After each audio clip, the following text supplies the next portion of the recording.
Friends బయట బయట అమ్మ కొడుకుంటా నల్లుడు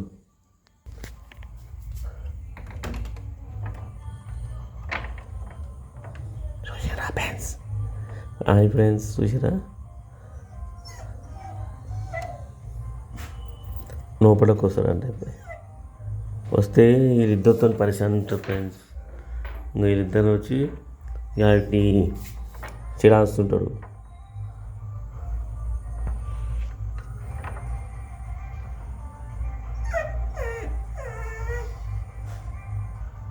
పండు పండు పండు పండు బాబు పండు బాబు పండు బాబు పండు బాబు పండు బాబు పండు బాబు పండు బాబు చూసినప్పుడు వాడికి ఎంత కోపం. పండు బాబు పండు బాబు. Okay friends.